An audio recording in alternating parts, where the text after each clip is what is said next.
நம்ம நெறைய கதைகள கேள்விப்பட்டிருப்போம். சுதந்திரத்துக்காக இத்தன வயசுல உயிர் தியாகம் பண்ணாங்க. இத்தன வயசுல இது பண்ணாங்க அப்படின்னு சொல்லிட்டு. ஆனா சுதந்திரம் கிடைச்சதுக்கு அடுத்தது, தீவிரவாதிகள் கிட்டேருந்து தன் நாட்ட காப்பாத்தணும். தன் நாட்டு மக்கள காப்பாத்தணும் அப்படின்றதுக்காக ஒரு 23 வயசு பொண்ணு அத பத்தி தெரியுமா? தன்னோட முதல் விமான பயணம் அதிலேயே வந்து பார்த்தீங்கன்னா, ஹைஜாக் பண்ணியிருந்திருக்காங்க.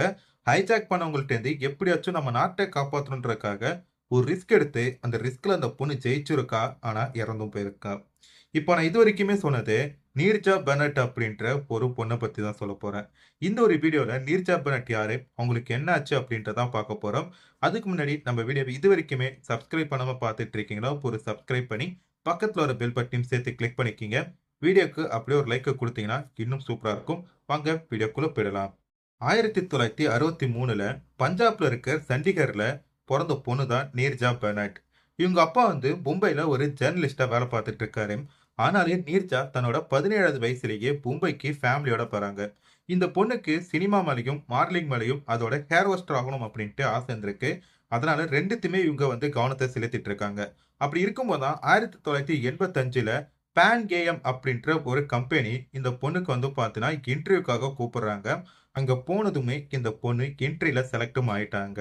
சரியா செப்டம்பர் மாசம் 1986ல நீர்ஜா பேனட் தன்னோட முதல் பயணத்த ஆரம்பிக்கிறாங்க. எங்கன்னு சொல்லி பார்த்தீங்கன்னா, பான் 73 அப்படின்ற ஒரு விமானத்துல. இந்த விமானம் இந்தியாவிலிருந்து அமெரிக்காவுக்கு போகப்போது. ஆனா போற வழியில பாகிஸ்தான்ல போயிட்டு, கராச்சில ஒரு சில பேர ஏத்திட்டு தான் போகப்போது. இந்த பிளைட்ல தான் நிராஜ் முதல் முறையா வந்து பார்த்தீங்கன்னா, வேல பார்க்குறாங்க. இந்த விமானம் பாகிஸ்தான்ல இருக்க கராச்சி ஏர்போர்ட்ல கொஞ்ச நேரம் காத்துட்டு இருக்கு. பேசஞ்சர் வருவாங்க அப்படின்ட்டு. அப்ப அந்த இடத்துக்கு போலீஸ்காரங்களோட இணைஞ்சு ஒரு 4 பேர் வந்திருக்காங்க. வந்ததும் துப்பாக்கி எடுத்து அங்க இருக்கிற எல்லாரையுமே மிரட்ட ஆரம்பிக்கிறாங்க. இவங்க பாகிஸ்தான சேர்ந்த ஒரு தீவிரவாதி. இவங்கள பத்தி எப்படியாச்சும் அங்க இருக்கிற பைலட் கிட்ட சொல்லி மேலிடத்துக்கு தகவல் கொடுக்கணும் அப்படின்ட்டு நீர்ஜா பெனட் வந்து முயற்சி பண்றாங்க. ஆனா இதுல கேப்டன் என்ன பண்றாருன்னா, நீங்க எப்படி வேணா போங்க எனக்கு பிரச்சனை இல்லன்ட்டு அவரு தப்பிச்சு போயிருக்கிறாரு. இதுக்கடுத்து நீர்ஜா பெனட்டுக்கு என்ன பண்றதுன்னே தெரியல.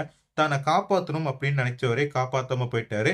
இப்ப இவங்கள நம்ம எப்படியாச்சும் சேவ் பண்ணணும் அப்படின்ற மாரி சொல்லிட்டு பதற்றத்தோட நின்னுட்டு இருந்திருக்காங்க. இப்ப உள்ள வந்த தீவிரவாதிகளுக்கு என்ன பண்றாங்க, இந்த விமானம் பறக்கக்கூடாது அப்படின்றதுக்காக முதல்ல இன்ஜின் ரூம பார்த்து சுட ஆரம்பிக்கிறாங்க. அதுக்கு அடுத்ததா அங்க இருக்கிற ஏர் ஹோஸ்டர்லாம் கூப்பிட்டு, இங்க இருக்கிற பேசஞ்சர்ஸ் எல்லாரோட பாஸ்போர்ட்டையும் நீங்க கலெக்ட் பண்ணணும். குறிப்பா சொல்லப்போனா அமெரிக்கர்களோட பாஸ்போர்ட்ட நீங்க கண்டிப்பா கலெக்ட் பண்ணணும் அப்படின்ற மாரி உத்தரவு போடுறாங்க. ஆனாலும் நிராஜ் என்ன பண்றான்னா, அமெரிக்கர்ஸோட பாஸ்போர்ட்ட கலெக்ட் பண்றப்ப, வேணும்னே ஒரு சில பேர் பாஸ்போர்ட்ட வாங்கிட்டு யாருக்கும் தெரியாம குப்பை தொட்டியில போட்டுருக்காங்க. மொத்தம் 41 பேசஞ்சர்ஸ் இருக்காங்க. இவங்களுக்கெல்லாம் உயிரோட போகணும் அப்படின்னு சொல்லி நினைச்சீங்கன்னா, நாங்க சொல்றத நீங்க செய்யணும் அப்படின்ட்டு கவர்மெண்ட்டுக்கு டிமாண்ட் வைக்கிறாங்க.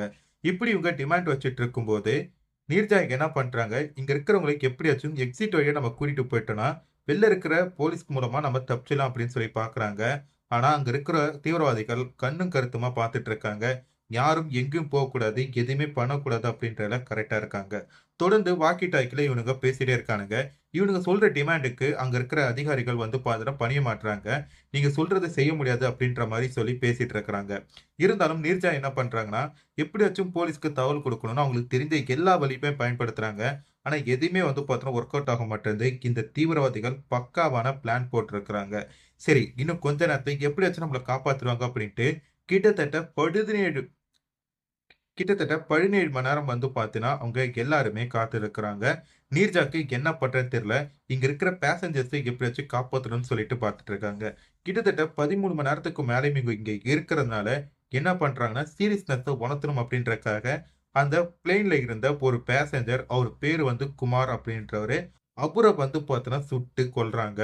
இதனால அங்க இருக்கிற எல்லாருக்குமே ஒரு நிமிஷம் அள்ளு விட்டுட்டு, சுட்டு கொன்னது மட்டும் இல்லாம, அவர் டெட் பாடிய ரன்வேல தூக்கி போட்டுட்டு எங்களோட கோரிக்கைய நிறைவேத்தலன்னா, அடுத்த ஒரு மணி நேரத்துக்கும் இங்க இருக்கிறவங்களோட உயிர் பறிபோகும் அப்படின்ற மாரி சொல்லிட்டு மிரட்ட ஆரம்பிக்கிறாங்க.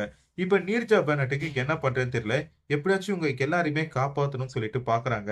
அண்ட் கடைசியா என்ன பண்றாங்கன்னா, இங்க இருக்கிறவங்களுக்கு ஏதாச்சும் ஒரு வழியில நம்ம ஹெல்ப் பண்ணணும்னு சொல்லிட்டு ஒரு பிளான போடுறாங்க. தொடர்ந்து வாக்கி டாக்கில இவங்க பேசிட்டே இருக்கிறப்ப, நீர்ஜா பெனட் என்ன பண்றாங்க, யாருக்குமே தெரியாம இவங்களுக்கு எல்லாரையுமே காப்பாத்துறதுக்கு ஒரு பிளான் போட்டுட்டு இருக்கிறத கண்டுபிடிச்ச தீவிரவாதிகளுக்கு என்ன பண்றாங்க, நீர்ஜா பெனட் மட்டும் இல்லாம ஒரு 3 குழந்தைகள பார்த்து சரமாரியா சுட ஆரம்பிக்கிறாங்க. அப்படியே கொஞ்ச நேரம் கழிச்சு போலீஸ்காரங்க ரிஸ்க் எடுத்து அதுக்குள்ள வர ஆரம்பிக்கிறாங்க. அங்க இருக்கிற ஒரு சில பேர் உயிர் பயத்துல உட்கார்ந்திருக்கிறாங்க. இப்போ தீவிரவாதிய கைது பண்ணிட்டு, நீர்ஜா பெனட் எங்க இருக்கா அப்படின்னு சொல்லி பார்க்குறாங்க. அவங்க டெட் பாடி வந்து பார்த்தீன்னா, ஒரு சேர்ல அப்படியே அணைச்ச மாரி இருக்கு. அவங்கள எடுத்து பார்க்குறப்ப 3 பச்சை குழந்தைங்களோட உயிர காப்பாத்திருக்கிறாங்க. இது பேரண்ட்ஸ்க்கு பத்தி சொல்றப்ப, அவங்களுக்கு வந்து பார்த்தீன்னா, தான் பொண்ணு இறந்துட்டா அப்படின்ற சோகத்தோட, அந்த 3 குழந்தைகள காப்பாத்திருக்கா. அப்படி ஒரு தீரமான, ஒரு தைரியமான பெண்ண நாங்க பெற்றிருக்கோம் அப்படின்னு சந்தோஷப்பட்டிருந்திருக்காங்க. நீர்ஜா பெனட் இறந்ததுக்கு அடுத்தது, இந்தியாவோட மிக உயரிய விருதான அசோக சக்ரா விருத அந்த பொண்ணுக்கு வழங்கியிருக்கிறாங்க. அது மட்டும் இல்லாம நீர்ஜா பெனட் பத்தி ஹாலிவுட்ல ஒரு படமும் எடுத்து வச்சிருக்கிறாங்க. இப்ப நீங்க சொல்லுங்க, ஒருவேள நீங்க விமானத்துல போயிட்டு இருக்கும்போது, இதே மாரி யாராச்சும் ஹைஜாக் பண்ணா என்ன பண்ணுவீங்க? ரீசென்ட்டா அகமதாபாத்ல நடந்த ஃபிளைட் ஆக்சிடென்ட் கூட வேணும்னே அந்த பைலட் பண்ணதா சொல்லப்படுது. அது எந்த அளவுக்கு உண்மைன்னு தெரியல. அடுத்து இன்னொரு சூப்பரான ஒரு வீடியோல பார்க்குறேன். அதுவரைக்கும் டாடா பை பை.